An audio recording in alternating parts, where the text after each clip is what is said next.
राम राम।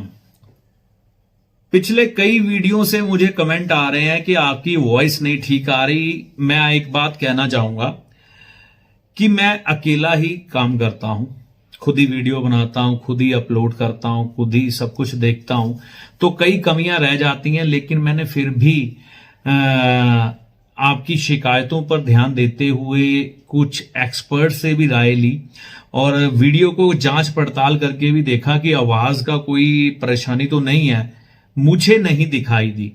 तो मैं आप सबसे निवेदन करूंगा, आप लोगों में से कई लोगों ने बोला कि हेडफोन्स में प्रॉब्लम आती है वॉइस की या वैसे आती है, तो कृपया एक सामूहिक कमेंट करें। मुझे ये जानना बहुत जरूरी है, कहीं मेरे वीडियो बेकार तो नहीं जा रहे साउंड की वजह से।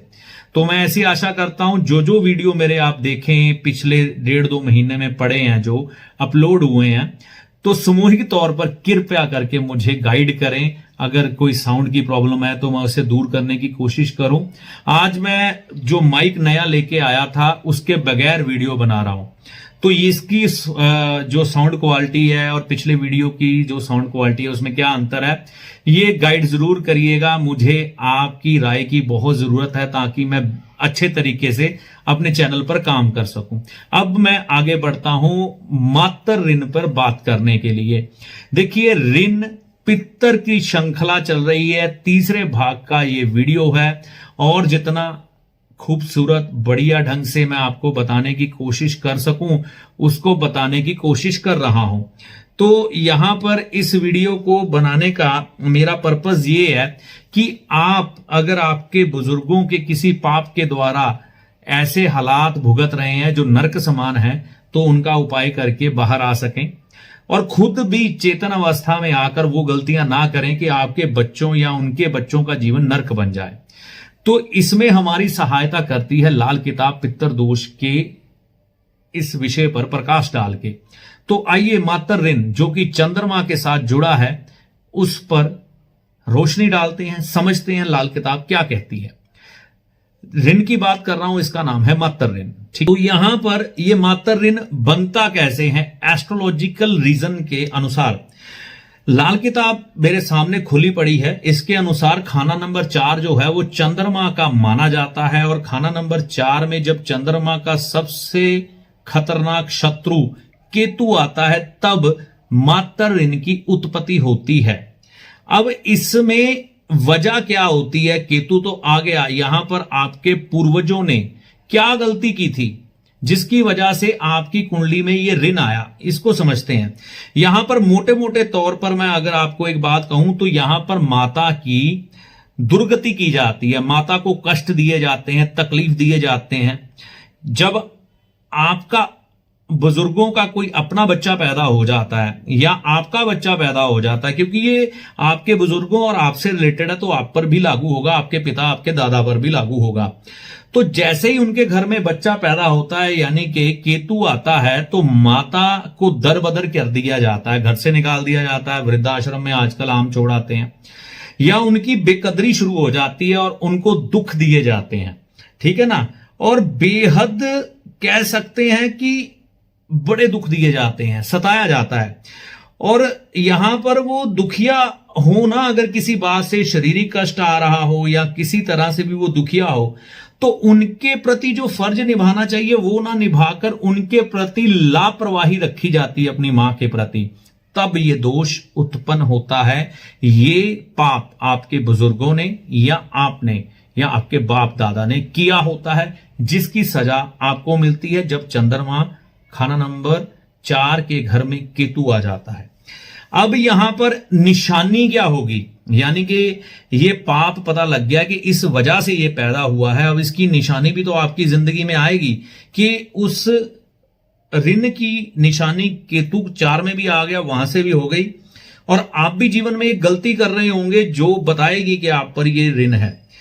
कहता हम साया कुआ दरिया नदी नाला पूजने की बजाय घर का गंदा मलबा या गंदगी बहाने या जमा करने का जरिया बनाया जा रहा होगा। अब बड़ा मजा आएगा आपको जान के, ठीक है। तो मेरे ख्याल से किसी भी सनातनी का घर इससे बचा नहीं होगा, जो मैं बात बोलने जा रहा हूं। लोग क्या करते हैं, अपने घर की धार्मिक वेस्ट को इकट्ठा करते हैं और उसको ले जाकर दरिया में डाल देते हैं, चलते हुए दरिया में।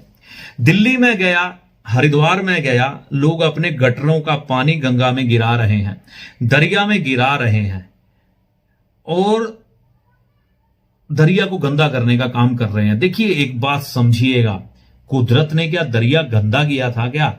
आपको स्वच्छ जल दिया है चंद्रमा ने, ठीक है ना। तो यहां भौतिकवादी नीतियों के कारण, विस्तारवादी नीतियों के कारण इंसान अपनी आंखों पर चश्मा बांध के बैठा है और खुद तो गलतियां कर ही रहा है, उसका देखा देखी दूसरे भी कर रहे हैं। सनातनी तो इसमें बहुत है, बाकी भी दुनिया है, मैं ये नहीं कहूंगा कि बाकी इसमें छूटे हुए हैं, लेकिन इस कार्य के प्रति मैं पश्चिमी यानी कि अंग्रेज लोगों की तारीफ करूंगा कि वह लोग अपने दरिया को कम से कम गंदा नहीं करते। बाकी उनका चरित्र गंदा हो या कर्म गंदे हो मैं नहीं कह सकता, लेकिन वो कम से कम अपने दरिया को गंदा कभी नहीं करते, नेचर से बहुत प्यार करते हैं। इसी कारण वो लोग चाहे और सुख कोई भोगे ना भोगे रिश्तों के, लेकिन धन के सुख तो भोगते हैं, इसमें कोई शक नहीं है। उनको हर चीज का सुख मिलता है पैसे के लिहाज से, ठीक है ना, तो और किसी चीज का नहीं मिलेगा, वो बाद की बात है, लेकिन पैसे के लिहाज से। तो यहां पर देखिए, धार्मिक वेस्ट फेंकी जा रही है।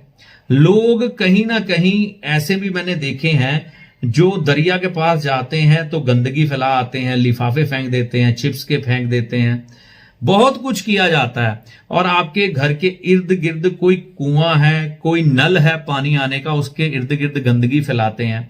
अपने घर के जो नल हैं वो गंदे किए जाते हैं, ठीक है ना। तो ये सारी वजह बनती है। इनमें मुख्यतः वजह पता क्या, हर भारतीय के घर से धार्मिक वेस्ट निकलता है जो राहु का होता है, वो उठाकर सीधा दरिया में जल प्रवाह। अब कई लोग बोले तो फिर क्या करें उसका, है ना।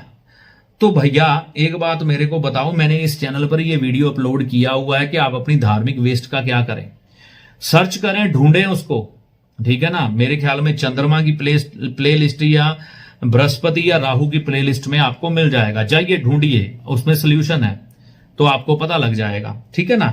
तो आगे चलता हूं, यानी कि ऐसे इंसान जल के जो स्रोत हैं उनको गंदा कर रहे होंगे। तो कई लोग, मैंने जल तो देखो देवता के समान ही माना जाता है। स्विमिंग पूल में लोग शराब पीते हैं, थूक देते हैं, बहुत कुछ करते हैं। धार्मिक जगहों पर जाते हैं, नहाते नहाते अपने कपड़े भी वहां पे जल प्रवाह कर देते हैं, लिफाफे भी कर देते हैं, बहुत कुछ करते हैं। तो बहुत से जरिए हैं जल को गंदा करने के। अगर तो आपके मात्र ऋण है तो ये सबसे बुरी स्थिति है, नहीं है तो आप अपना बेस तैयार कर रहे हैं आपके बच्चों के लिए आने वाला, जो आपके बच्चों के जीवन में कष्ट पैदा करने वाला होगा। अब आगे चलता हूं, देखो अब ये चीज हो गई कि हमको पाप की वजह पता लग गई, हमको निशानी भी पता लग गई, हम क्या गलती कर रहे हैं। अब इसका फल क्या मिलेगा अगर किसी की कुंडली में ये दोष है तो? कहते हैं चंद्र के फल नष्ट हो जाएंगे, विद्या से इस परिवार में किसी को लाभ नहीं होगा, दूध से लाभ ना होगा, यानी कि दूध हम समृद्धि का घोतक मानते हैं, यानी कि चंद्रमा से किसी को लाभ ना मिलेगा। कैसे? पैसे की खराबी होगी, पैसा जमा ना होगा, बीमारियों पर लग जाएगा बेवजह, इंसान मर के धन जोड़ेगा। बीमारी ये कैसी आएगी, सारा घर का धन स्वाहा, ठीक है ना, जुर्माने लगेंगे, दिल की खुशी खत्म हो जाएगी, इंसान मन से कभी प्रसन्न ही नहीं रहेगा। चंद्रमा तुमने नष्ट कर दिया कुदरत का, तुम्हारा मन कहां से प्रसन्न रहेगा? 70% बॉडी तुम्हारी पानी से बनी है, धरती की 70% बॉडी पानी की बनी है, वो नष्ट कर दोगे, तुम्हारा क्या बचेगा? तुम खुश नहीं हो पाएगा, नेचर रोएगी तो तुम भी रोओगे। घर में किसी को दूध पिलाने से गुरेज, यानी कि घर में आए गए मेहमान को, आजकल तो सारे वैसे ही मिट्टी हो गए, है ना, घर में आए मेहमान को गश खा जाते हैं देख के। पानी पिलाना, दूध पिलाना, चाय पिलाना तो बड़ी दूर की बातें रह गई हैं। तो आजकल मतलब कि जो घर में आए उससे मिलना भी पसंद नहीं करते। और फिल्म आ गई थी पीछे, अतिथि कब जाओगे, तो अतिथियों को देखने का दिल ही नहीं करता। तो ये पानी पिलाने से गुरेज करना, मतलब घर में आए व्यक्ति को पानी तक ना पूछना, बिना पानी पिए ही वो व्यक्ति लौट जाना। तो याद रखिएगा, ठीक है ना। पानी पूछो लोगों को, घर में आते हैं उनको पानी पिलाओ, उनका पसीना सूखने से पहले, चाहे वो सिलेंडर देने आए, चाहे वो कूड़ा उठाने आए, चाहे कोई भी आए आपकी सेवा में, आपसे मिलने आ रहा है, पानी तो पूछ लो, ठीक है ना। मेहमान की बात तो दूर है, फ्री का माल खाने की सोच हो, ये मैंने शब्दों के हेर फेर से इस चीज की गुत्थी सुलझाई। और जिसका चंद्रमा खराब होता है ना, लंगर भंडारे फ्री की चीजें चाहिए हमें, जो हमको फ्री देगा हम उसके साथ होंगे, वो आपको नकारा कर देगा, वो आपको बेकार कर देगा। फ्री का माल खाने वाले चंद्र के ऋण से पीड़ित होते हैं, लाल किताब के दृष्टिकोण से जो मैंने सुलझाया, लिखा कहीं पे नहीं है, ठीक है ना। तो यहां पर इस बात को समझना है कि मेहनत करके खाना है, फ्री की सोच नहीं अपनानी। अब किया क्या जाए, क्या करें जिससे ये ऋण खत्म हो। देखिए, चंद्रमा को समझे तो चंद्रमा चांदी है। इसका तरीका मैं हर वीडियो में बताऊंगा, उपाय का क्या है, चाहे आप मेरे सारे वीडियो लगातार देखें, क्योंकि हर कोई हर वीडियो नहीं देखता, तो प्रोसेस तो बताना ही पड़ेगा। इसमें आपका फैमिली ट्री काम करता है, यानी कि आपके दादा के भाई और पिता के भाई, आपके भाई बहन, बुआ के बच्चे, बेटी के बच्चे, और यहां पर चाचे ताए उनके बच्चे, चाचे तायों के बच्चे, जहां तक आपकी फैमिली का खून का असर जाता हो, उनसे पैसे एकत्रित करने हैं बराबर के। उसकी चांदी खरीद के सोमवार के दिन जल में अर्पण करनी है, यानी कि जल प्रवाह करनी है। इस ऋण से छूटने के लिए यही एक उपाय है। दूसरी बात, एक तो ये हो गया, अब कोई पैसा नहीं देगा, आपके परिवार में ऐसे भी व्यक्ति मिलेंगे जो आपको पैसा नहीं देंगे, तो क्या करें, उनका 10 गुना हिस्सा आपको डाल के चांदी जल प्रवाह करनी पड़ेगी, और उसको बताना पड़ेगा खानदान का कोड खत्म करने के लिए उपाय किया जा रहा है, अगर तू चाहता है तो कर ले, नहीं करेगा तो तेरे हिस्से का हम करेंगे। तो ये चांदी जल प्रवाह कर देनी है उस समय आपने, ठीक है। और इसमें नाना परिवार के लोग शामिल नहीं होंगे, ससुराल साइड के लोग शामिल नहीं होंगे, ये ध्यान रखेंगे। फैमिली ट्री, बात ये याद रखें, आपके पिता, आपके दादा, आपके खून का असर, यानी कि आपका खून का असर उनके बीच में हो, जिनके लिए हमने ये उपाय, जिनके द्वारा ये उपाय करना है।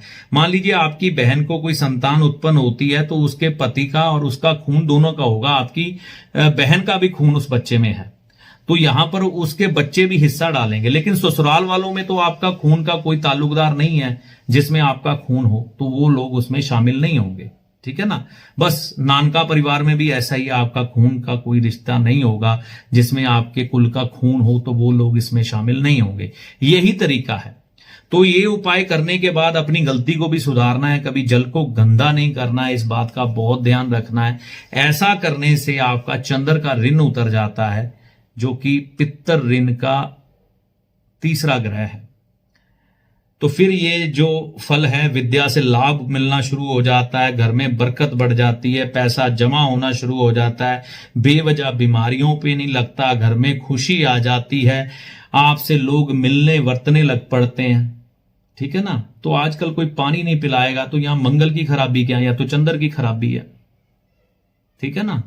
तो ये चीजों का ध्यान रखना है, इन चीजों को अपना के चलेंगे और फ्री की सोच नहीं रखेंगे, लोगों से फ्री का माल खाएंगे, चाहे वो सरकार खिला रही है, चाहे वो कोई आम आदमी खिला रहा है, चाहे लंगर भंडारा है, तो आपका चंद्र का ऋण होने से बच जाएगा।